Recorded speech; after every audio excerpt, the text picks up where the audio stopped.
ચેતનભાઈની ધરપતિ સમય 4:144, તારીખ 25/2/2014, સમય સવારે 9:15 વાગે, વિને પાર્લા વેસ્ટ મંદિર.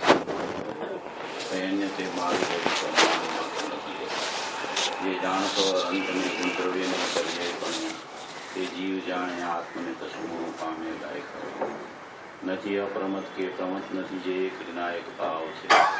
એ રીત શુદ્ધ કથા એને જે જ્ઞાત બેસો તે છે. જેમને તેમજ જ્ઞાન નથી, કારક નથી વેદ કરે. જાણે જે કર્મો દૈનિક જરા બંધ તેમજ મોક્ષ ગૌ અચલ ને અનુપમ ગતિ પામેલ સર્વે શીતને વંદી કહું શુદ્ધ કેવળી કથિ આ સમય રાત. ઓમ નમઃ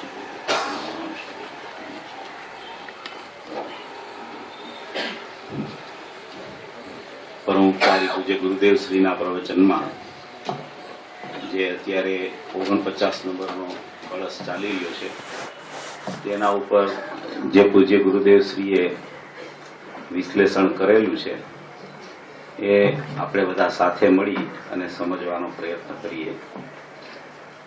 49મો કળશ છે કાલે પણ ચાલેલો, એ સમયસાર શાસ્ત્રની 75મી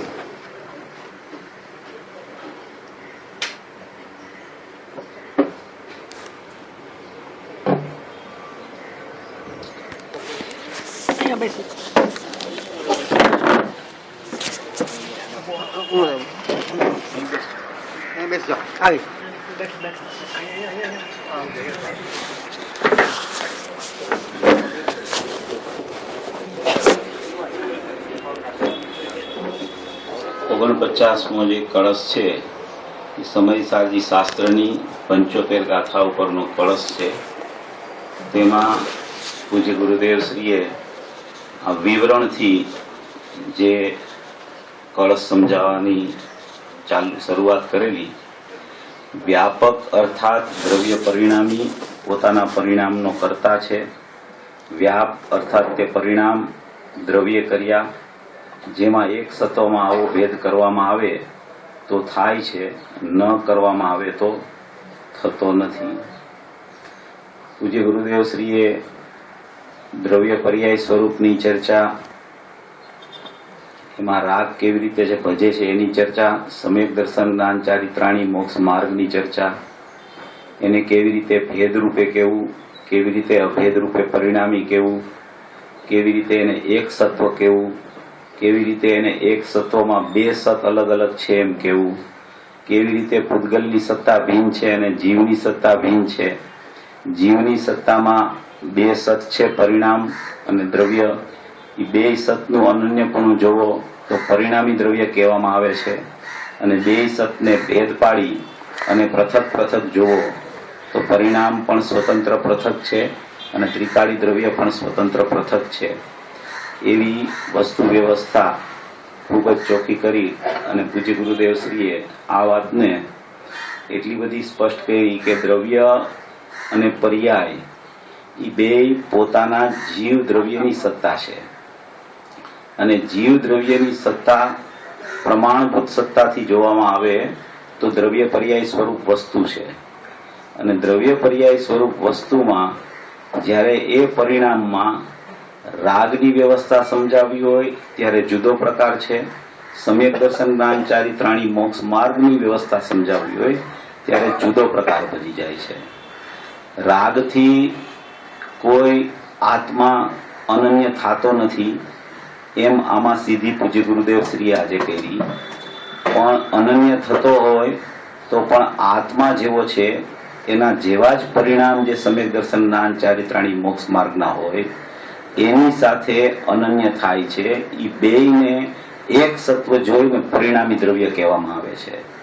અને એવા પરિણામી દ્રવ્યમાં જો ભેદ પાડો તમે તો પરિણામનો કર્તા પરિણામ છે અને ત્રિકાળી દ્રવ્ય અકર્તા છે. એવી રીતે ભેદ પાડીને જોતા પરિણામની સ્થિતિ પરિણામથી છે, દ્રવ્યની સ્થિતિ દ્રવ્યથી છે. એકબીજાને ખરેખર કાંઈ સંબંધ છે નહીં, પણ પરિણામીથી તમે જુઓ તો એ પરિણામનો સમ્યક દર્શન જ્ઞાન ચારિત્રાણી મોક્ષ માર્ગ જે ત્રિકાળી દ્રવ્યના પરિણામ છે એવા પરિણામનો કરતા પણ ખરેખર ઉપચારથી કહેવામાં આવે છે. ઉપચાર એટલે કે વ્યવહાર, વ્યવહાર એટલે કે એવું ખરેખર કરતાપણું એને ત્રિકાળી દ્રવ્યને પરિણામનું લાગુ પડતું નથી.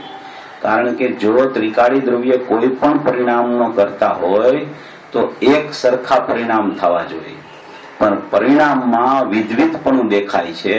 માટે પરિણામ સત છે, અહેતુક છે, નિરપેક્ષ છે, પોતાના સટકારકથી થાય છે, પોતાની સ્વતંત્ર પરિણમન શક્તિથી પરિણામનો ઉત્પાદ થાય છે. એવું આમાં પૂજ્ય ગુરુદેવ શ્રીએ અપરિણામી, પરિણામ અને પરિણામી એવી વસ્તુ સ્થિતિનું જ્ઞાન કરાવવા માટેનો આપણને બધાને સમજાવ્યું. એમાં પ્રશ્ન એક પૂજ્ય રામજી બાપુજીએ પ્રશ્ન કર્યો કે આમાં પરિણામી કેમ લખ્યું છે, એમ કે આત્મા તો અપરિણામી છે, એવો પ્રશ્ન વચ્ચે કરવામાં આવ્યો કે આત્મા તો અપરિણામી છે, આમાં પરિણામી કેમ લખ્યું છે? તો પૂજ્ય ગુરુદેવ શ્રીએ જવાબ આપ્યો કે અપરિણામી તો છે, પણ અત્યારે અહીંયા રાગના પરિણામનો આત્મા કરતા નથી, માટે પોતાના જેવા જ જે પરિણામ પ્રગટ થયા છે એનો કરતા છે એમ કહેવા માટે એને પરિણામી કીધું છે. અને એનો કરતા પણ ખરેખર ઉપચારથી છે એમ કહેવામાં આવે છે. એવું સ્પષ્ટીકરણ પૂજ્ય ગુરુદેવ શ્રીએ કર્યું. એક પ્રવચનમાં તો એટલી બધી પૂજ્ય ગુરુદેવ શ્રીની વાત આવે છે કે એક પ્રવચનનો આપણે ચર્ચા કરવી હોય ને તો 5-7 પ્રવચન થઈ જાય. એટલી બધી પૂજ્ય ગુરુદેવ શ્રીની 4-5 લીટીમાં સ્પષ્ટતા એટલી બધી હોય છે. એક આ પરિણામ, અપરિણામી અને પરિણામીની વાત ચાલી. પછી પૂજ્ય ગુરુદેવ શ્રીએ શક્તિના પ્રવચનની વાત કરી કે હમણાં શિબિરમાં શક્તિના પ્રવચન લેવા છે તો એમ કે બધા કહે છે કે જીવવું પડશે, પણ ગુરુદેવ કે હવે આટલા વર્ષ થઈ ગયા તો હવે એકવાર આ જીવવું પણ સાંભળે તો ખરા, તો ખબર પડે કે શક્તિ એટલે શું, શક્તિનું પરિણમન એટલે શું. શક્તિના પરિણમનમાં કોઈ રાગરૂપ કે વિકારરૂપ પર્યાયની ચર્ચા જ નથી. કારણ કે શક્તિ હોય છે એ શક્તિ જો શુદ્ધ હોય તો શક્તિનું પરિણમન હંમેશા શુદ્ધ હોવું જોઈએ, તેને જ શક્તિનું ખરેખર પરિણમન કહેવાય. જો અશુદ્ધ પરિણમન ત્યાં થાય તો એને ખરેખર શક્તિનું પરિણમન કહેવામાં ન આવે, પણ એ ખરેખર અશુદ્ધ પરિણમન જેના લક્ષ્ય થયું હોય તેનું પરિણમન કહેવામાં આવે. અને શક્તિના પરિણમનમાં હંમેશા નિર્મળ પર્યાય રૂપ જ પરિણમન હોય, એને જ ખરેખર શક્તિનું પરિણમન કહેવામાં આવે. પછી ગુરુદેવે બીજી વાત એ કહી કે ઓમકાર ધ્વનિ સુની અર્થ ગણધર વિચારે રચી આગમ ઉપદેશ ભવિક જીવ સંશય નિવારે. સિમંદર ભગવાનની ઓમ ધ્વનિ મહાવિદ્ય ક્ષેત્રમાં 3 વખત 6 ઘડી ચાલતી હોય છે. હજારો લાખો મુમુક્ષુઓ એ દિવ્ય ધ્વનિ સાંભળવા જાતા હોય છે. સિમંદર ભગવાનની વાણીનો અતિશય એવો છે કે એની વાણી ખરે છે તો લાખો લોકો બેઠા હોય પણ એની વાણી જે જીવ જે ભાષામાં સમજતો હોય એ ભાષામાં કન્વર્ટ થઈને એની પાસે આવી જાય છે. એમ 700 ભાષામાં એ વાણીનું રૂપાંતર થઈ જાય છે. એમ કહેવામાં આવે કે 700 ભાષામાં એ વાણી કન્વર્ટ થઈ અને જેટલા જીવો બેઠા હોય એટલા જીવોને એ વાણીમાં શું આવ્યું એ એને પોતાને ખ્યાલ આવી જાય. તો ખરેખર એ સિમંદર ભગવાનની દેશના છૂટે છે, એ સિમંદર ભગવાનની દેશનાનો અતિશય જ એવો છે. નિમિત્તપણે એ વાણી જેવી છે કે એ વાણી પોતે સ્વતંત્રપણે કન્વર્ટ થઈને સામેવાળાના જ્ઞાનમાં ખ્યાલમાં આવે. પણ એ વાણી કન્વર્ટ થાય છે અને સામેવાળાની ભાષામાં સમજાય છે, એનો ભાવ શું છે, ખરેખર એમાં શું કહેવા માંગે છે. કોઈ ભાષાનું પરિણમન થાય છે અને એ ભાષા કન્વર્ટ થાય છે અને સામે એવી ભાષા સમજાઈ જાય છે, એમાં કેવું છે કે એમાં અર્થ શું છે એનો. ખરેખર જે જીવો સમોસરણમાં દિવ્ય ધ્વનિ સાંભળવા બેઠા હોય છે એમાં સિમંદર ભગવાનની જે દેશના ખરે છે એનો અતિશય એવો છે, એનું નિમિત્તપણું એવું છે, ભગવાનનું એવું નિમિત્તપણું છે કે સામેવાળો જીવ છે એ વાણી એને સમજાય, પણ એ વાણી સમજાય એને કેવી રીતે કે એ ખરેખર એ વાણી સ્વતંત્રપણે એને પોતાના જ્ઞાનથી સમજાય છે.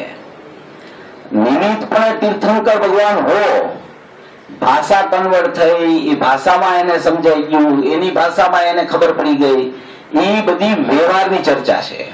પણ ખરેખર વાસ્તવિકપણે એને સમજાવવું કેવી રીતે છે? તો કે કોઈ પણ પ્રકારની સમજણ કોઈ પણ જીવને થાય તો એ પોતાના જ્ઞાનથી થાય છે.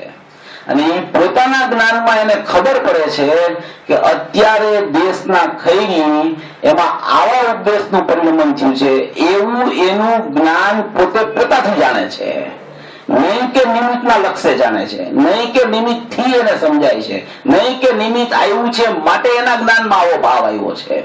નિમિત્તપણે નિમિત્ત તીર્થંકર ભગવાનની દિવ્યધ્વનિ અચૂક હોય, પણ સમજણ જે થાય છે શ્રોતાઓને, જે એની ભાષામાં કન્વર્ઝન થાય છે, જે એની કન્વર્ટ થઈને પોતપોતાની ભાષામાં દરેક જીવને સમજાય છે, ઈ ખરેખર પોતાને પોતાના સ્વતંત્ર ક્ષણિક ઉપાદાનથી એને ખરેખર સમજાય છે.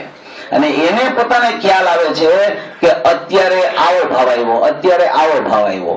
એમાં ભવિક જીવ સંશય નિવારે.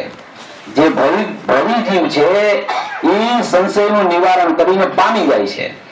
કારણ કે વાણી તો તીર્થંકરની બધા માટે ખરતી હોય છે, પણ પામે છે થોડા. તો ઈ જો વાણીથી પામતા હોય તો તે બધા પામી જવા જોઈએ. પણ વાણીમાં ભાવ જે કહેવાનો છે, એ ભાવ જે છે એને જે પોતાના જ્ઞાનમાં અવતારે છે, અને પોતાના જ્ઞાનમાં અવતારી અને પોતાના જ્ઞાયક સ્વભાવની પ્રતીતિને જ્ઞાન કરે છે, એવા જીવને ખરેખર તીર્થંકર ભગવાનનું નિમિત્તપણું લાગુ પડે છે. એમ આમાં તીર્થંકર ભગવાનની દેશનામાં કહેવાનો આશય હોય છે. પૂજ્ય ગુરુદેવ શ્રી એ પ્રમાણે વર્ણન કરવા માંગતા હોય છે. એ ત્યાર પછીની જે વાત આવી કે જીવ સત્વથી પૂતગલ દ્રવ્યનું સત્વ ભિન્ન છે, નિશ્ચયથી વ્યાપકતા નથી. ભાવાર્થ આમ છે કે ઉપચાર માત્રથી દ્રવ્ય પોતાના પરિણામનો કરતા છે. જીવ સત્વથી પૂતગલ દ્રવ્યનું સત્વ ભિન્ન છે, એટલે કે જીવ અને પૂતગલ તો બે અલગ અલગ પૃથક સત્તા છે, બે દ્રવ્ય જ જુદા છે. નિશ્ચયથી વ્યાપકતા નથી, તે બેને નિશ્ચયથી વ્યાપકતા નથી. દ્રવ્યમાં ને દ્રવ્યમાં પરિણામ પોતાના થાય, તેને પણ ખરેખર નિશ્ચયથી વ્યાપકતા નથી. તેને પણ ખરેખર વ્યાપકતા કેવું એ વ્યવહાર છે. તો બીજા દ્રવ્ય સાથે જીવ દ્રવ્યની વ્યાપકતા તો ખરેખર સંભવિત જ હોઈ શકતી નથી. ભાવાર્થ આમ છે કે જેમ ઉપચાર માત્રથી દ્રવ્ય પોતાના પરિણામનો કરતા છે, તે જ પરિણામ દ્રવ્યથી કરાયેલો છે, તેમ અન્ય દ્રવ્યનો કરતા અન્ય દ્રવ્ય ઉપચાર માત્રથી પણ નથી. શા માટે નથી? કે બે દ્રવ્યો જુદા જુદા છે, માટે અન્ય દ્રવ્યનો કરતા અન્ય દ્રવ્ય તો ઉપચાર માત્રથી પણ કહેવામાં આવતો નથી. પણ પોતાના જ પરિણામ પોતાના દ્રવ્યથી કરાયેલા હોવાથી તેના ઉપર તો ઉપચાર પણ લાગુ પડે છે. પણ એમાં પણ ખરેખર રાગના પરિણામને ઉપચાર અહીંયા નથી કીધો. અહીંયા તો નિર્મળ પરિણામને ઉપચાર કહેવામાં આવ્યો છે. કારણ કે નિર્મળ પરિણામનો કરતા ઉપચારથી જીવ છે એમ કહેવામાં આવે છે. ખરેખર તો પરિણામનો કરતા પરિણામ છે, પરિણામના સત્કારક પરિણામમાં છે, પરિણામની યોગ્યતા પરિણામમાં છે. પરિણામ પરિણામથી થાય છે, નથી પરિણામ કર્મથી થતા, નથી પરિણામ ત્રિકાળી દ્રવ્યથી થતા.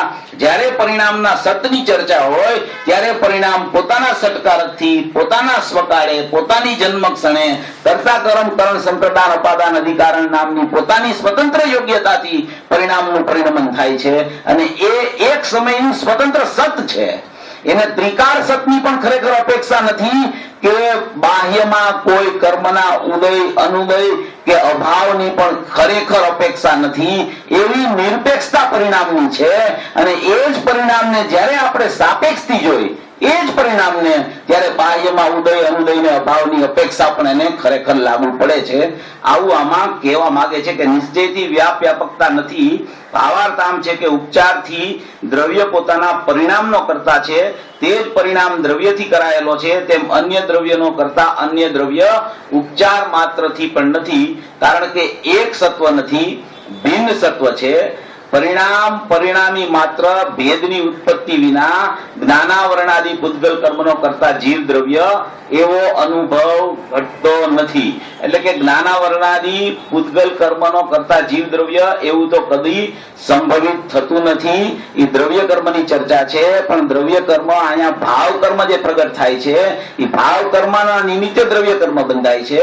પણ આ ભાવ કર્મ જે પુન પાપના ભાવ રાગાદી ભાવ થાય છે, એનો કરતા કરતા પણ ખરેખર જીવ દ્રવ્ય છે જ નહીં. જ્યાં નિર્મળ પર્યાયનો કરતા પણ ઉપચારથી કહેવામાં આવતો હોય તો ભાવ કર્મના કર્તાની તો ખરેખર ઉપસ્થિતિ કે ઉપસ્થિત પ્રશ્ન એનો થતો જ નથી.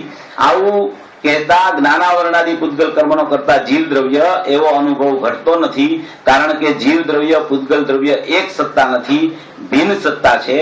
આવા જ્ઞાન સૂર્ય વડે મિથ્યાત્વરૂપ અંધકાર મટે છે અને જીવ સમ્યક દ્રષ્ટિ થાય છે. આવા જ્ઞાન સૂર્ય વડે એટલે જ્ઞાન સ્વભાવને લક્ષમાં લેતા જ્ઞાયક ત્રિકારી ભાવને પોતાના જ્ઞાનના એક સમયના પરિણામમાં લક્ષમાં લઈ અને એમાં અહમપણું સ્થાપતા પરથી કર્મથી રાગથી પોતાનું અહમપણું ઉથાપી અને પોતાના જ્ઞાનમાં આવો નિર્ણય કરી કે મારું જીવ દ્રવ્ય છે એ ખરેખર અકર્તા સ્વભાવી છે અને એ પરિણામ જે પ્રગટ થાય છે નિર્મળ એ પરિણામનો કરતા પણ પરિણામ છે અને એને પણ અભેદથી દ્રવ્ય અને નિર્મળ પરિણામને જોઈ તો એ પરિણામી દ્રવ્ય કહેવામાં આવે છે. અને પ્રગટ થતો રાગ છે એ તો ખરેખર પૂતગલના લક્ષ્ય થતો હોવાથી એને ખરેખર આ કળશમાં અને 75મી ગાથામાં પૂતગલમાં જ રાગની સત્તાને નાખી દીધી છે.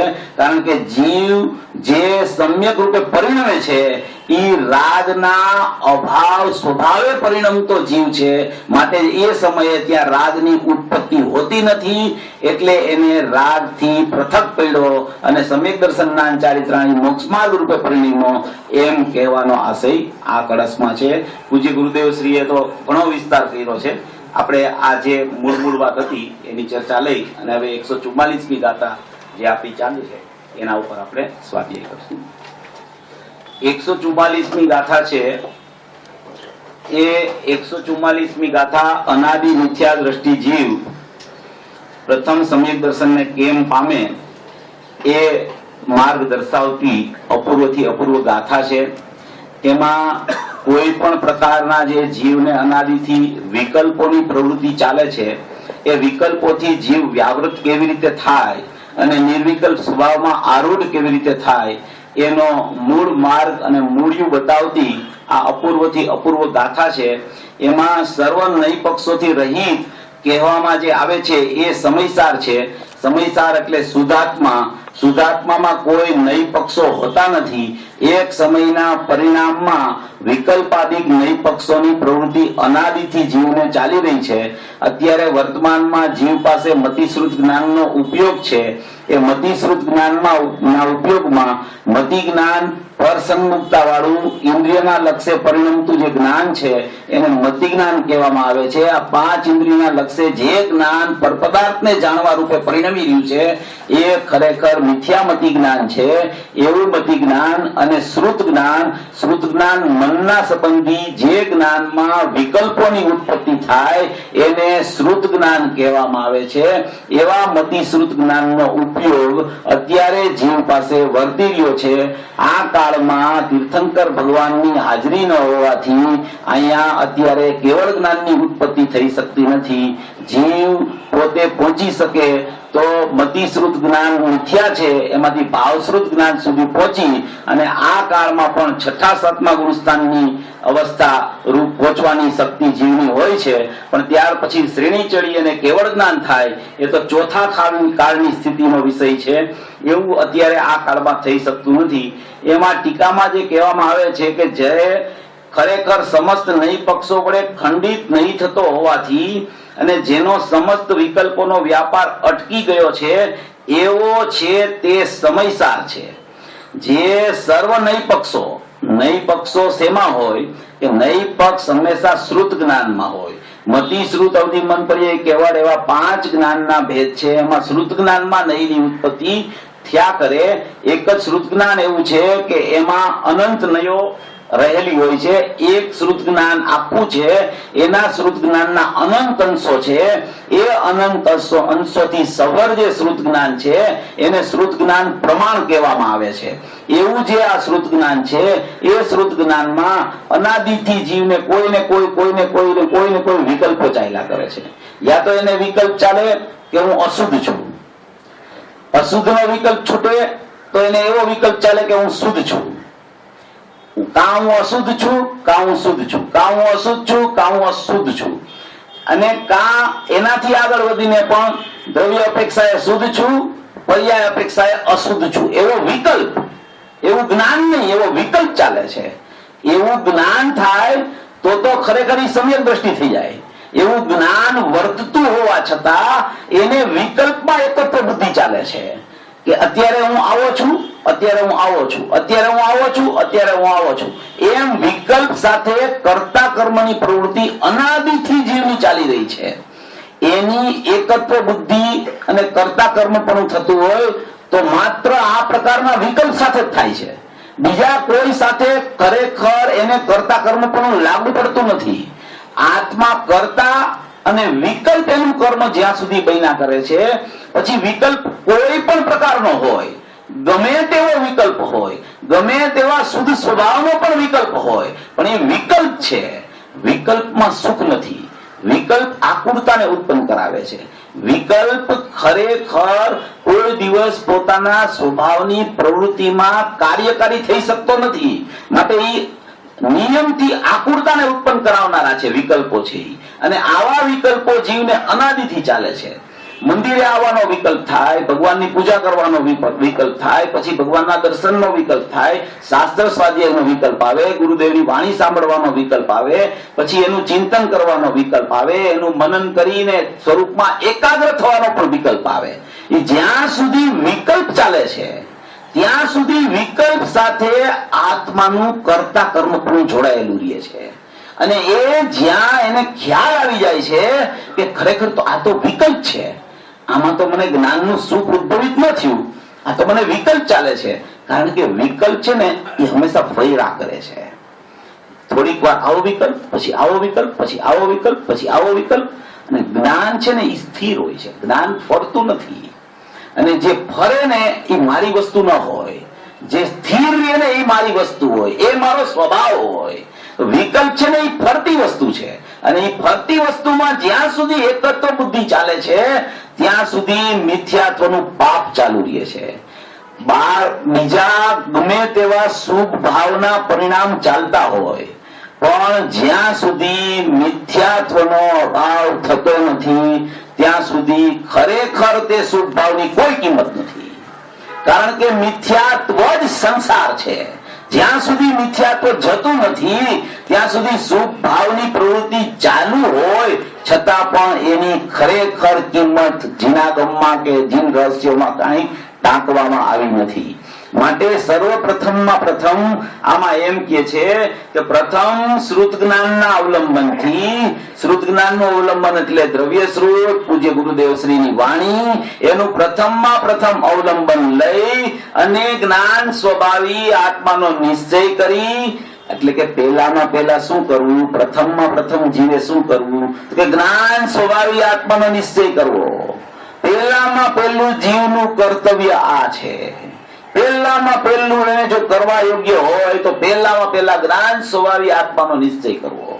આમાં આખી 144મી ગાથામાં આ વિધિ આવી છે કે નિશ્ચય કેવી રીતે કરવો, પ્રથમ નિર્ણય કેવી રીતે કરવો, પછી નિર્ણય કર્યા પછી આત્માની પ્રસિદ્ધિ કરવા માટે પુરુષાર્થ કેવી રીતે કરવો, પછી એમાં મતિ જ્ઞાન ઇન્દ્રિય દ્વારા બાહ્યમાં પ્રવૃત્તિ રૂપ ચાલી રહ્યું છે એને આત્મસન્મુખ કેવી રીતે કરવું, શ્રુત જ્ઞાનમાં નયોના વિકલ્પ ચાલી રહ્યા છે એ શ્રુત જ્ઞાનને આત્મસન્મુખ કરીને ભાવશ્રુત રૂપે કેવી રીતે પરિણમાવવું, એની આખી વિધિ આ 144મી ગાથામાં કર્તા કર્મ અધિકારની છેલ્લી ગાથામાં આ વિધિ આવી છે. અને એ વિધિ એટલી બધી અપૂર્વ રીતે પૂજ્ય ગુરુદેવ શ્રીએ વર્ણિત કરી છે કે એકદમ એને પોતાને ખ્યાલમાં આવી જાય કે હું ખરેખર તો જ્ઞાન સ્વભાવી આત્મા છું. આ બધી જે વિકલ્પાત્મક પ્રવૃત્તિઓ ચાલી રહી છે અનાદિથી, અને એ વિકલ્પ છે ને દુઃખનું કારણ નથી. વિકલ્પમાં એકત્વ તો દુઃખનું કારણ છે. વિકલ્પ તો જ્ઞાનીને પણ હોય છે, પણ એ વિકલ્પ જ્ઞાનીને હોય છે એ કઈ અપેક્ષાએ દુઃખનું કારણ કહેવામાં આવે છે, અસ્થિરતાજન્ય અપેક્ષાએ દુઃખનું કારણ. અને અજ્ઞાનીનો જે વિકલ્પ છે એ વિકલ્પ ચાલે છે પણ વિકલ્પમાં એકત્વ છે એનું દુઃખ છે. જો એ વિકલ્પનું એકત્વ છૂટી જાય તો એ એકત્વ જ્ઞાયકમાં સ્થાપિત થઈ જાય છે. અને એ એકત્વ જ્ઞાયકમાં સ્થાપિત થાય તો વિકલ્પ હોવા છતાં વિકલ્પથી લક્ષ છૂટી અને મન પાવે વિશ્રામ વસ્તુ વિચારત ધ્યાવતે મન પાવે વિશ્રામ રસસ્વાદક સુખ રૂપ જે અનુભવ યાકો નામ. મનનું અવલંબન સમય પૂરતું અટકી જાય છે. વિકલ્પનો વ્યાપાર સમયવર્તી અટકી જાય છે. જ્યાં સુધી ભાવશ્રુત જ્ઞાનમાં જીવને અનુભૂતિ થાય તો એમાં વિકલ્પનો વ્યાપાર અટકે છે. પછી પાછો વિકલ્પાત્મક દશામાં આવે તો વિકલ્પની ઉત્પત્તિ થાય છે. એવું વર્ણન આ ગાથામાં પૂજ્ય ગુરુદેવ શ્રીએ આચાર્ય ભગવાને વર્ણન કર્યું, એનું સ્પષ્ટીકરણ છે. આપણે કાલે થોડો આ વિષય જોયો હતો, ફરીથી વાંચું છું, પછી આપણે એનો વિષય જરા લઈ છીએ.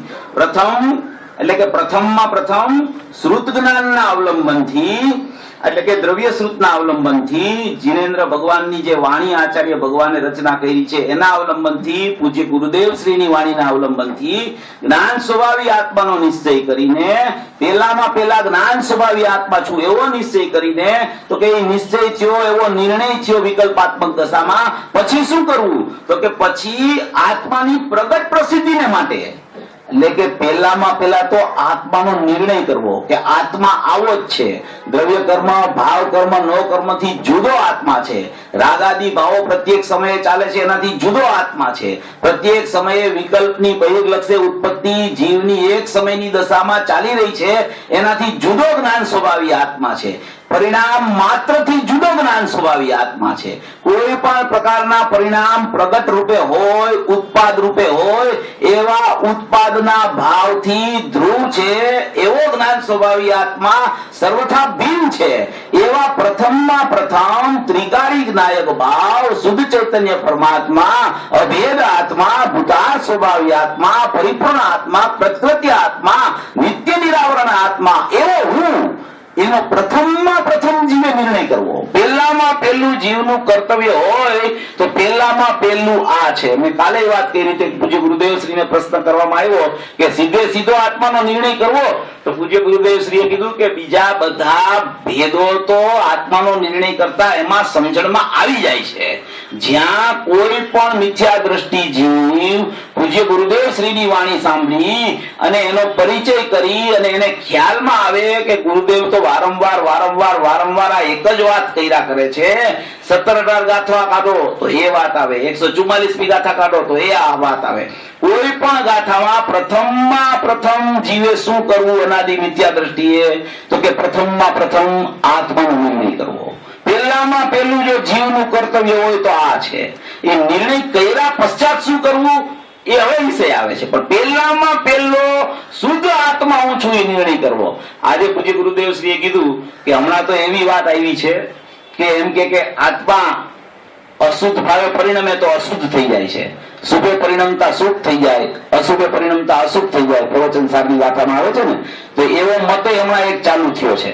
તો પૂજ્ય ગુરુદેવ શ્રીએ એનું સ્પષ્ટીકરણ કર્યું કે શુભે પરિણમતા શુભ થાય, અશુદ્ધ પરિણમતા અશુદ્ધ થાય એટલે કે શુભ અને અશુભ ભાવે પરિણમતા આત્મા અશુદ્ધ થઈ જાય.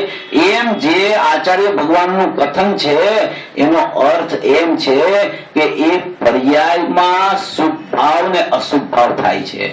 એ સમયે પણ ત્રિકાળી દ્રવ્ય છે એ અશુદ્ધ નથી થતું, એ તો શુદ્ધ જ રહી જાય છે. જો ત્રિકાળી દ્રવ્ય એક સમય માટે પણ જો અશુદ્ધ થઈ જાય તો કોના આશ્રય અશુદ્ધતા ટળે? એની પાસે અવલંબનભૂત કોઈ પદાર્થ જ ન રહીએ તો એ અશુદ્ધતા ટળી કેવી રીતે શકે? અશુદ્ધતા દૂર કેવી રીતે થઈ શકે? કારણ કે અશુદ્ધતા દૂર પોતામાં ને પોતામાં અશુદ્ધતા ઉત્પન્ન થાય છે અને પોતામાં ને પોતામાંથી જ અશુદ્ધતા દૂર થાય છે. કોઈ બાહ્યની તો કઈ એમાં જરૂર જ નથી અને બાહ્ય કોઈ કામ પણ એમાં આવતું નથી. કાંઈ કોઈ પણ પ્રકારના બાહ્ય નિમિત્તો એ પોતાની અશુદ્ધતા દૂર કરવા માટે સમર્થ નથી. એ પોતાનો ભગવાન આત્મા જે અનાદિથી શુદ્ધ રહી ગયો છે, અનાદિથી નિત્ય નિરાવરણ છે, અનાદિથી એક અખંડ સ્વભાવ છે, અનાદિથી એવો ને એવો રહી ગયો છે શુદ્ધ, એવા શુદ્ધ સ્વભાવના આશ્રય જ અશુદ્ધ પરિણામમાં શુદ્ધતા પ્રગટ થાય છે. જે સમયે જીવ શુદ્ધ પરિણામનું અવલંબન લે એ જ સમયે એ પરિણામમાં પૂર્વ પરિણામમાં અશુદ્ધતા હતી એ વર્તમાન પરિણામમાં અશુદ્ધતાનો વ્યય થઈ અને શુદ્ધ પરિણામનો ઉત્પાદ થઈ જાય છે. માટે કોઈ પણ સમયે બે ભાવ કાયમ હોય છે, એક દ્રવ્ય ભાવ અને એક પર્યાય ભાવ. એ દ્રવ્ય ભાવ અને પર્યાય ભાવની પૃથકતા પણ વ્યવસ્થિત સમજવી અને પરદ્રવ્યથી જુદું પાડવા માટે એની અભિન્નતા પણ જરૂર સમજવી જોઈએ. જ્યાં સુધી પ્રમાણમાં જીવ આવતો નથી, પ્રમાણની બહાર ફરે છે, તો એને પ્રમાણમાં લઈ આવવા માટે દ્રવ્ય પર્યાય સ્વરૂપનું એક રૂપ પણ બતાવવામાં આવે છે. અને પ્રમાણમાં આવ્યા પછી જો એ પ્રમાણમાં જ અટકી જાય તો એમાંથી શુદ્ધ નહીં વિષય ત્રિકાળી દ્રવ્ય કાઢી શકતો નથી. માટે આ વિધિનો ક્રમ છે. પ્રમાણની બહાર જવું નહીં અને પ્રમાણમાં કદી અટકવું નહીં. જે જીવ પ્રમાણની બહાર જ રાચે છે, પર પદાર્થોમાં જ એકત્ર બુદ્ધિ ચાલે છે, પરમાંથી જ મારું સુખ આવશે એમ માને છે, પર મને સુખી દુખી કરી શકે છે એમ માને છે, એને જ્ઞાનીઓ એમ ફરમાવે છે કે તું પેલા પરની સાપેક્ષતા તો છોડ. દ્રવ્ય પર્યાયની ચર્ચા તું કરસ, પણ પેલા પરની સાપેક્ષતા તું છોડ. એટલે પરને જાણવાનું પણ તું યથાર્થ પ્રમાણે થતું હોય તો કર. સ્વને જાણ તો પરનું જાણવું પણ તને યથાર્થ થશે. ત્યાં સુધી જો તું એકાંતે સ્વને છોડી અને પરસન્મુક્તા કરીશ તો તારા જ્ઞાનમાં મિથ્યા જ્ઞાનની જ પ્રવૃત્તિ ચાલ્યા કરશે. એટલે પેલામાં પેલા પરથી પૃથક તું છો એવા પ્રમાણ જ્ઞાનમાં આવ. દ્રવ્ય પર્યાય સ્વરૂપ વસ્તુમાં આવી જા અને દ્રવ્ય પર્યાય સ્વરૂપ વસ્તુમાં આવી અને પછી દ્રવ્ય પર્યાય સ્વરૂપમાં દ્રવ્ય કેવું છે અને પર્યાય કેવી છે એનો વિચાર તું કર. અને એમાં તારી વસ્તુ કઈ છે જે પરિણમે છે, જેમાં પરિણમન છે, એ પરિણમતી વસ્તુ તારી છે કે જે અપરિણામી છે, જે શુદ્ધ છે, જેમાં પરિણમન જ નથી, જે એક જ્ઞાયક ભાવ છે, એ તારી વસ્તુ છે. એનો નિર્ણય તું કર. એટલે આમાં એમ કે છે કે પ્રથમ શ્રુત જ્ઞાનના અવલંબનથી જ્ઞાન સ્વભાવી આત્માનો નિશ્ચય એટલે નિર્ણય પહેલામાં પહેલો તું કર. પ્રથમમાં પ્રથમ જો નિર્ણય કરવાનો હોય તો જ્ઞાન સ્વભાવી આત્માનો નિર્ણય કરવાનો છે. પછી એમ કે છે કે જ્ઞાન સ્વભાવી આત્માનો નિર્ણય જેને હજી તો આ વિકલ્પાત્મક દશામાં પેલા નિર્ણય થાય છે. હજી નિર્ણય થયો, નિર્ણયનું ફળ બાકી છે. હજી તો આ નિર્ણયની ચર્ચા છે કે પેલામાં પેલા દ્રવ્ય શ્રુતના આશ્રયે તું જ્ઞાન સ્વભાવી આત્મા છો, તું અખંડ આત્મા છો, એનો પેલા નિર્ણય કર. પછી એમ કે છે કે પછી આત્માની પ્રગટ પ્રસિદ્ધિને માટે હવે આત્મા ધ્યેય સ્વભાવી છે, ધ્રુવ સ્વભાવી છે, જ્ઞાયક સ્વભાવી છે, અપરિણામી તત્વ છે, એનો નિર્ણય થયો. તો હવે એની પ્રસિદ્ધિ કોણ કરે? તો કે એની પ્રગટ પ્રસિદ્ધિ માટે શું પ્રોસેસ કરવી, એની પ્રગટ પ્રસિદ્ધિ માટે શું પ્રક્રિયા કરવી કે મને એ આત્મા મેં જેવો જાણ્યો એવો જ અનુભવમાં આવે. જેવો આત્મા જાણ્યો, જેવો આત્મા નિર્ણયમાં લીધો, એવા જ આત્માનો મને અનુભવ થાય. તો એવા અનુભવ માટે મારે હવે પ્રક્રિયા અને પ્રવૃત્તિ શું કરવી, મારી વૃત્તિ કેવી હોવી જોઈએ કે એમાં મારી પ્રવૃત્તિ ગોઠવાઈ જાય તો એ પ્રવૃત્તિનું ફળ નિવૃત્તિ આવી જાય. એવી મારી જે સ્થિતિ પ્રગટ થવાની છે એના માટેની પ્રગટ પ્રસિદ્ધિ મારે કેવી રીતે કરવી? તો એમ કહે છે કે પ્રથમ શ્રુત જ્ઞાનના અવલંબનથી જ્ઞાન સ્વભાવી આત્માનો નિશ્ચય કરીને પછી આત્માની પ્રગટ પ્રસિદ્ધિને માટે, આત્માની પ્રગટ પ્રસિદ્ધિ માટે શું કરવું? પેલા જે વાત આવી ને એ ધ્યેયની વાત છે, એ ત્રિકાળી દ્રવ્યની ચર્ચા છે. હવે એ ધ્યેય જ્ઞાનમાં જ્ઞેય કેવી રીતે બને એની ચર્ચા ચાલુ થાય છે.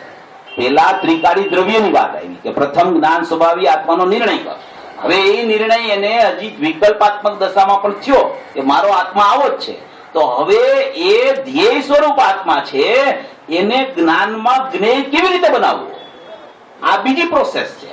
એક નિર્ણયની પ્રોસેસ અને એક આત્માનો અનુભવ કેવી રીતે થાય એની પ્રોસેસ છે. આ ગુરુદેવે 45 વર્ષમાં આ બે વાત ઉપર ખાસ ભાર મૂક્યો છે. બે વાત ઉપર, શુદ્ધાત્માનું સ્વરૂપ શું અને એ શુદ્ધાત્માનો અનુભવ કેમ થાય. આ બે વાત પૂજ્ય ગુરુદેવ શ્રીની 45 વર્ષની દેશતાનો સાર છે કે શુદ્ધાત્મા કેવો છે અને એ શુદ્ધાત્માનો અનુભવ કેમ થાય. વારંવાર પૂજ્ય ગુરુદેવ શ્રી સમ્યક દર્શન કેમ થાય એની ચર્ચા કરે. દરેક પ્રવચનમાં આ વાત આવે. શુદ્ધાત્માનું સ્વરૂપ બતાવતા જાય, પર્યાયનું જ્ઞાન કરાવતા જાય, અને પર્યાયનું જ્ઞાન કરાવી અને એ પર્યાય કોની છે તો કે એ પર્યાય ત્રિકાળી દ્રવ્યની છે, ત્રિકાળી દ્રવ્યમાંથી આવે છે, તો એ ત્રિકાળી દ્રવ્યનું અવલંબન લેવા માટેનો પ્રયત્ન જીવોને કરાવતા જાય. આવી પૂજ્ય ગુરુદેવ શ્રીની શૈલી છે. પર્યાયનું જ્ઞાન કરાવવાનું કદી ન છોડે. પોતાની જીવની પર્યાયમાં વર્તતી સ્થિતિનું જ્ઞાન અવશ્ય ગુરુદેવ કરાવ્યા કરે.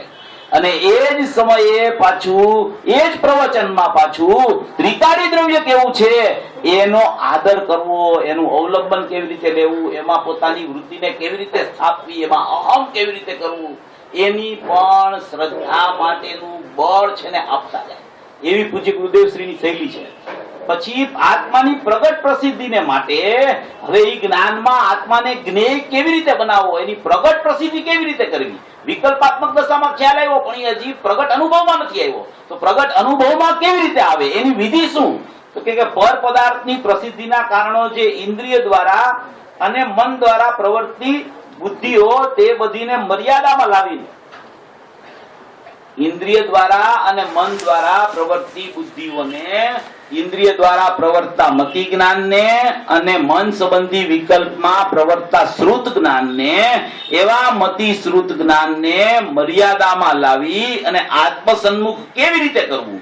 તો કે પ્રથમમાં પ્રથમ પર પદાર્થની પ્રસિદ્ધિના કારણો જે ઇન્દ્રિય દ્વારા અને મન દ્વારા પ્રવર્તતી બુદ્ધિઓ તે બધીને મર્યાદામાં લાવીને જેણે મતિ જ્ઞાન તત્વને, મતિ જ્ઞાનના સ્વરૂપને આત્મસન્મુખ કર્યું છે, એવો મતિ જ્ઞાનને પેલા આત્મસન્મુખ કર્યું છે. મતિ જ્ઞાન અને શ્રુત જ્ઞાન જ્યારે અનુભૂતિ થાય ત્યારે એક સમયમાં આત્મસન્મુખતા થાય છે.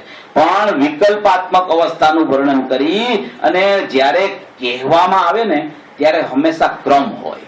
મતિ અને શ્રુત જ્ઞાન બે એક સાથે ન કહી શકાય. કહેનાર કે ક્રમ પડી જાય, સાંભળનારને પણ ક્રમ પડે.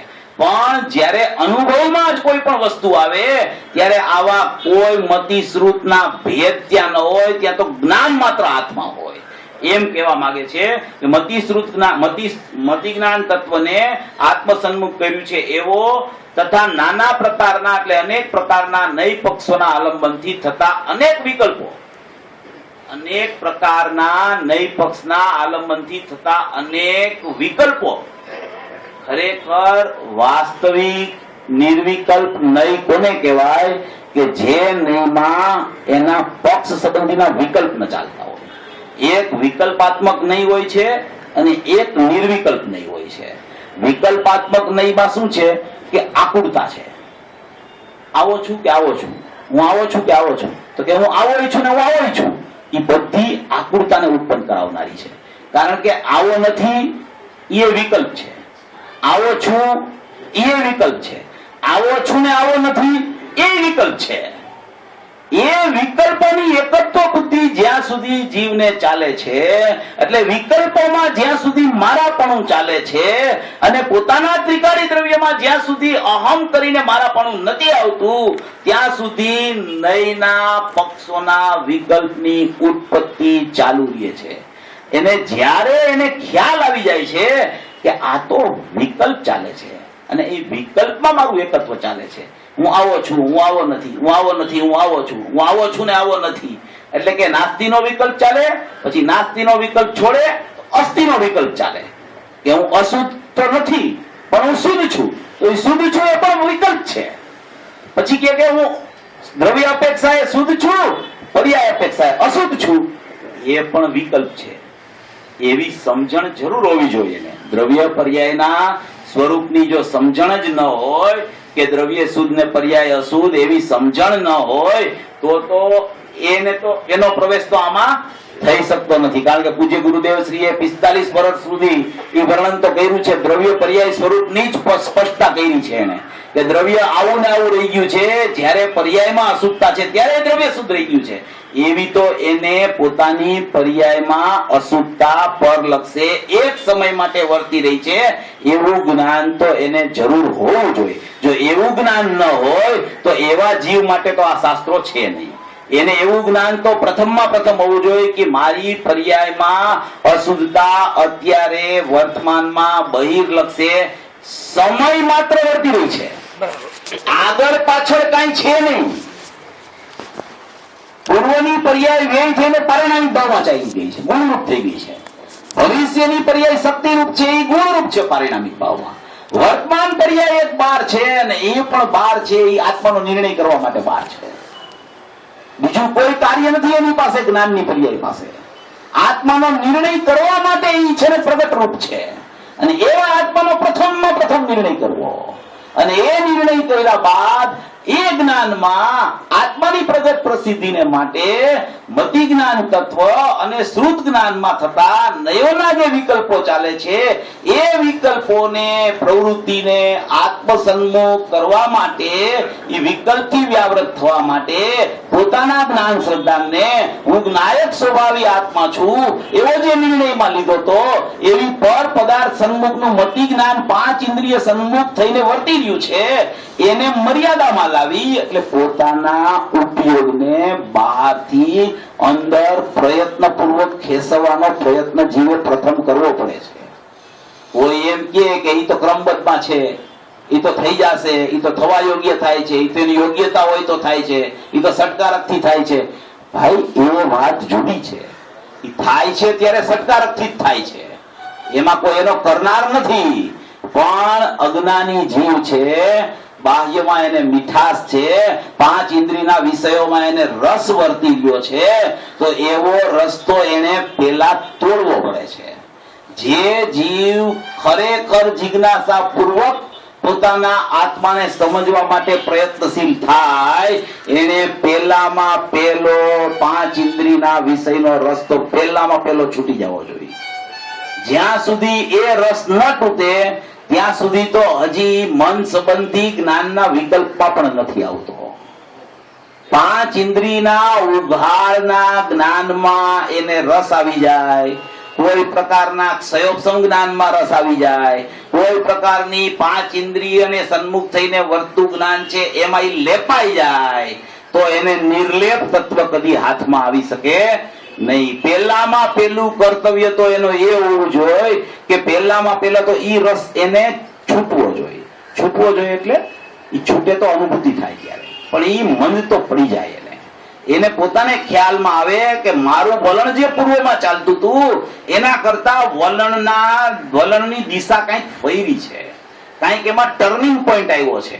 આટલા વર્ષથી પૂજ્ય ગુરુદેવ શ્રીની દિવ્ય ધ્વનિવત ધોધમાર દેશના ખરે છે કે જેને 45 વર્ષ તો પ્રત્યક્ષ જીવોએ સાંભળી, અને આજે 33 વર્ષ થયા, એની અક્ષર દેહ રૂપે વાણી પ્રકાશિત થઈ ગઈ, અને આપણી પાસે સાક્ષાત એની સિંહ ગર્જના રોજ ગુંજે છે. એવી વાણી જે જીવ સાંભળે છે એને જો ખરેખર હજી પાંચ ઇન્દ્રિયના વિષયનો રસ ચાલતો હોય તો એની તો કોઈ પાત્રતા આ માર્ગમાં છે.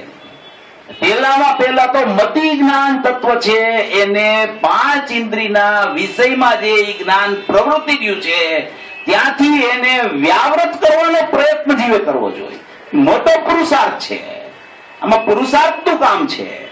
પુરુષાર્થ વગર કોઈ કાર્ય થતું નથી, અને પુરુષાર્થ પૂર્વક જે કાર્ય કરે છે ખરેખર એને જ ક્રમબદ્ધ બોલવાનો અધિકાર છે.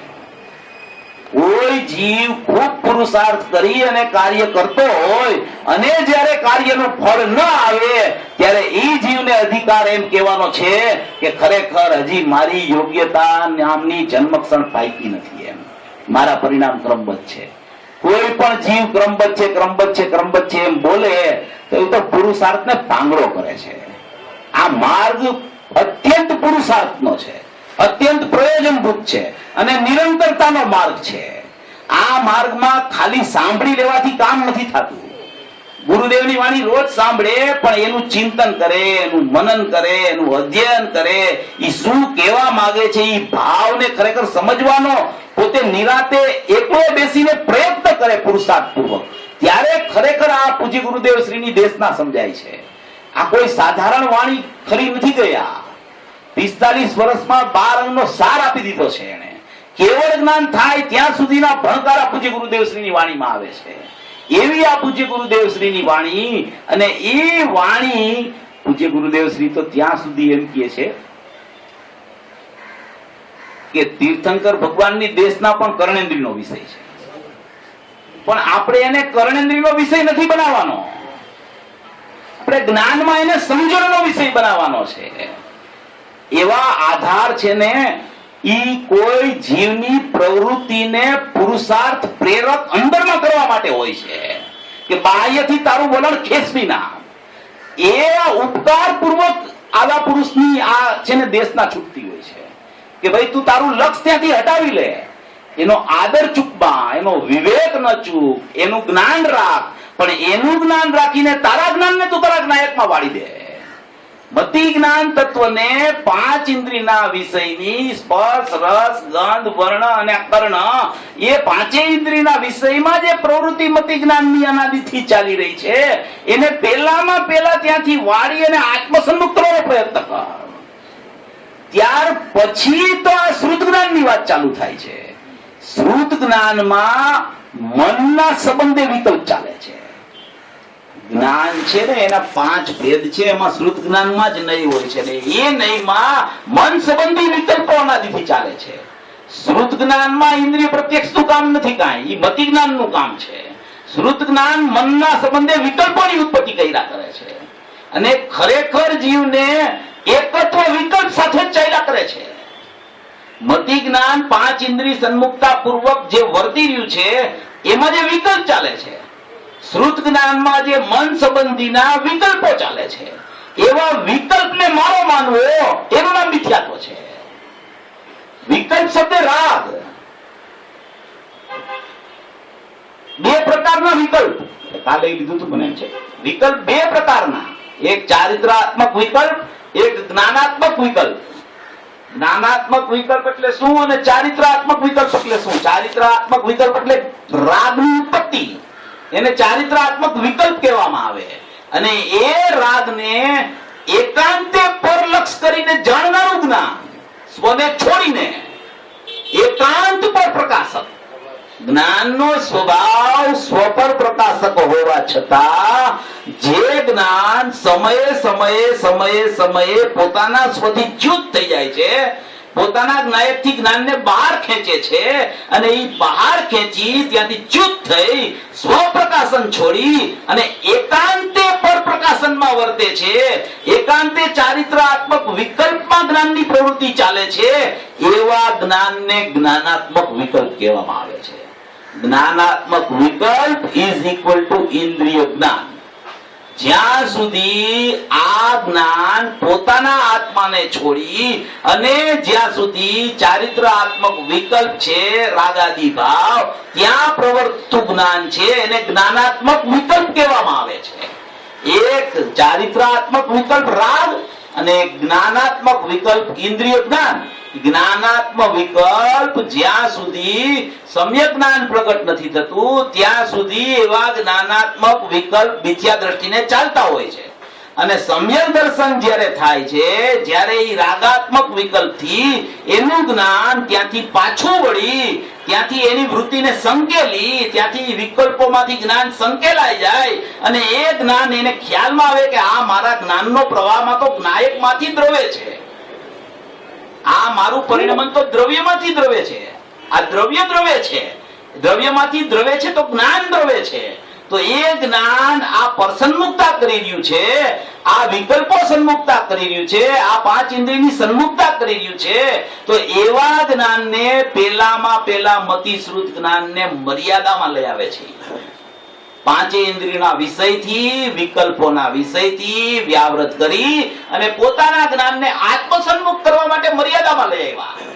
અને એ જ્ઞાન જે છે એ જ્ઞાન જ્યાં જ્ઞાયક તરફ વળે છે ત્યાં એમાં ભાવશ્રુત જ્ઞાનની ઉત્પત્તિ થાય છે. અને એ ભાવશ્રુત જ્ઞાનની ઉત્પત્તિ જે સમયે થાય છે ત્યાર પહેલા એક બીજું કાર્ય થાય છે. આ બધો વિસ્તાર આપણે જ્ઞાનનો કર્યો. મોટામાં મોટું કામ તો શ્રદ્ધા પાસે છે. શ્રદ્ધા એ ભાવનાત્મક હોય છે હંમેશા. આ જ્ઞાન સમજણ પૂર્વક બધો વિષય છે ને શ્રદ્ધાને આપે છે કે જો આર્યો તારો આત્મા, આ નિર્ણય કરીને એને આત્મા બતાવે છે.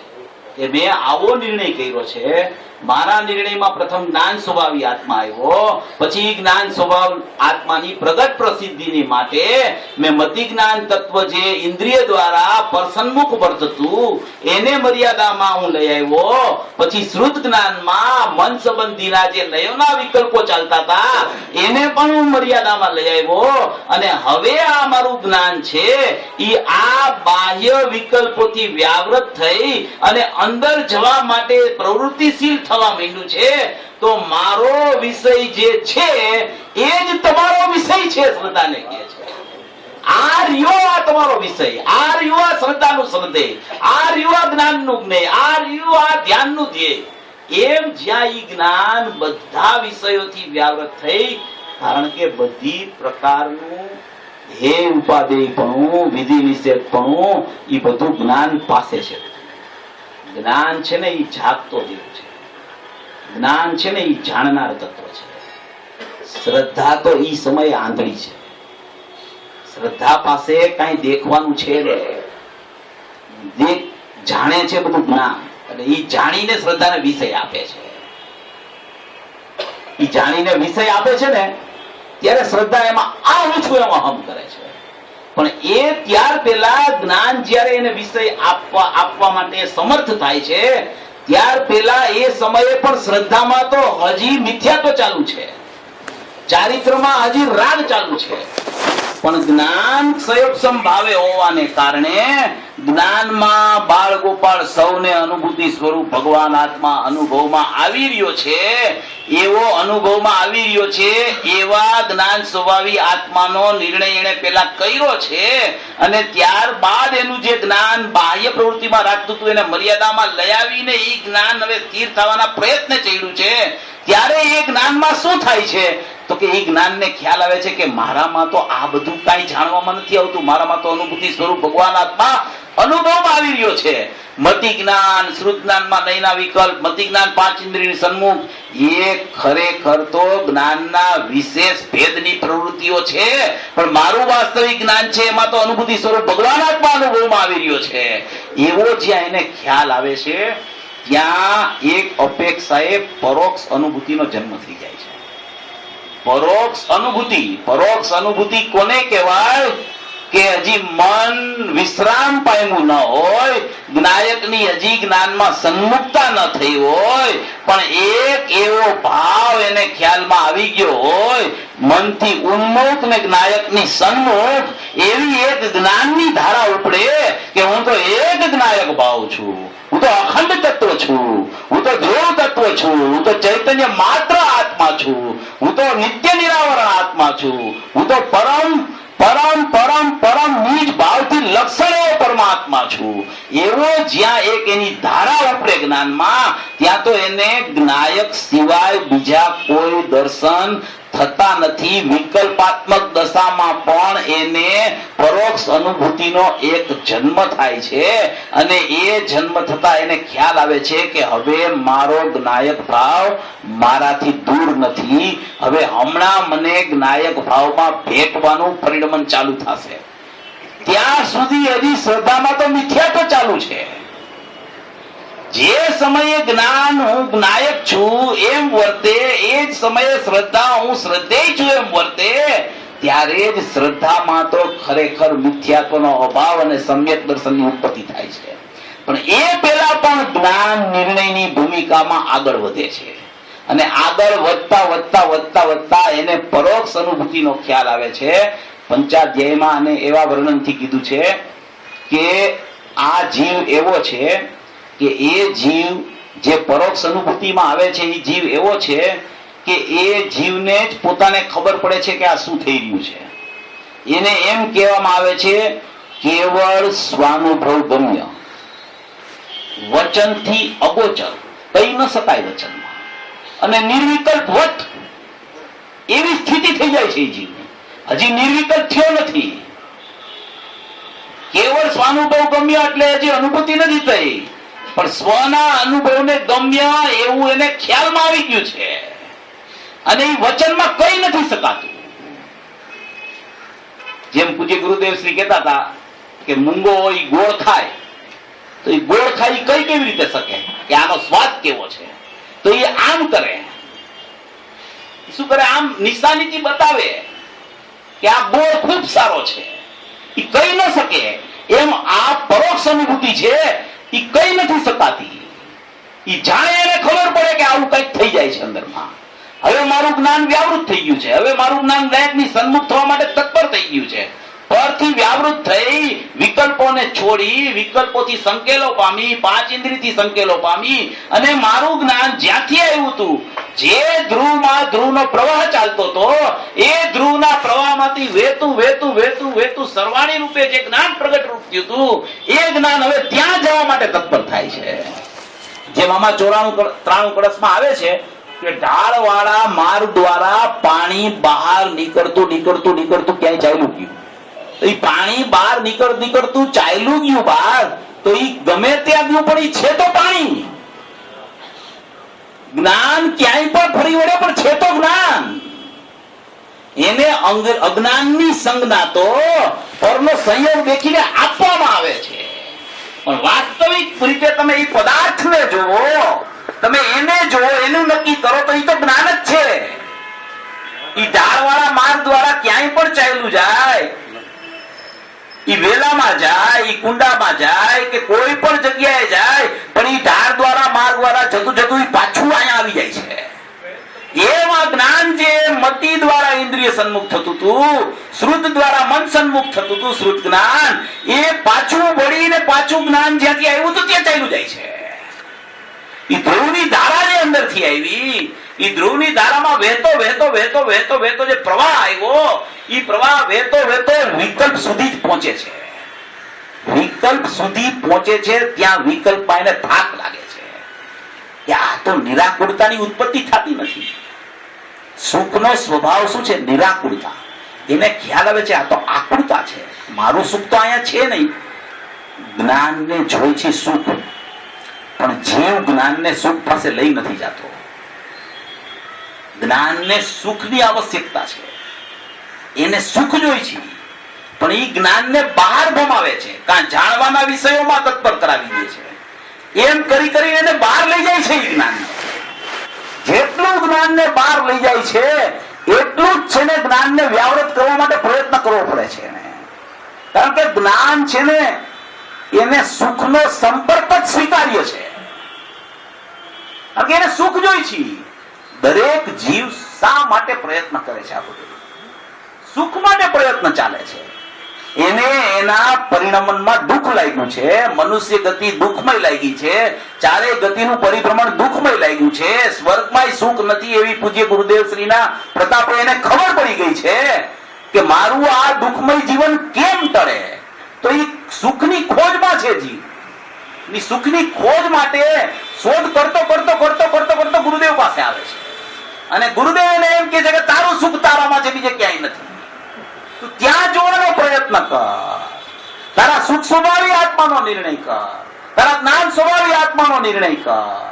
અને એ નિર્ણય કરીને એની પ્રગટ પ્રસિદ્ધિ માટે બાહ્ય ફરતું જ્ઞાન છે, એ બાહ્ય ફરતા જ્ઞાનમાં જે વિકલ્પાત્મક પ્રવૃત્તિ ચાલે છે, એ વિકલ્પોથી વ્યાવૃત થઈ વિકલ્પોની એકત્વ બુદ્ધિ છોડી અને તું તારા એકત્વ વિભક્ત આત્મામાં પદાર્પણ કર. અનંત ગુણથી એકત્વ વાળો તારો આત્મા, અનંત પર્યાયોથી વિભક્ત તારો આત્મા, એવો અનંત ગુણાત્મક એક ત્રિકાળ પરમેશ્વર પરમાત્મા, એમાં તારી પર્યાયને આરૂઢ કર. તો તારો જ્ઞાન સ્વભાવી આત્મા સુખમય થઈ જશે, તો તને સુખની પ્રાપ્તિ થશે.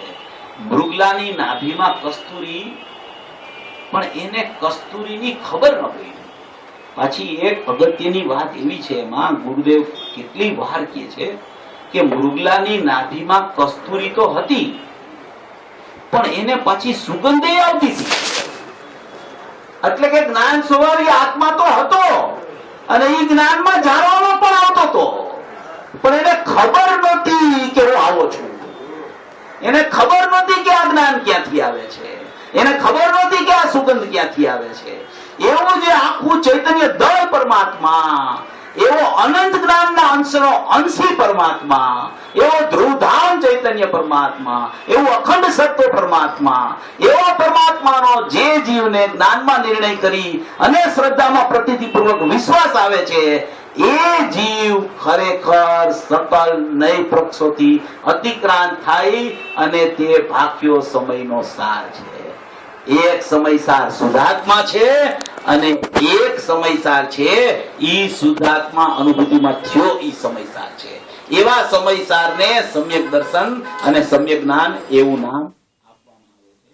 સર્વભવી જીવો આવા મોક્ષ માર્ગનું પૂજ્ય ગુરુદેવશ્રીનું નિરૂપણ છે એને ભાવના ભાવી અને પોતે પરિણમે એવી મંગલ ભાવના આ 3-4 દિવસના સ્વાધ્યાયમાં કોઈ શબ્દ ચૂક થઈ હોય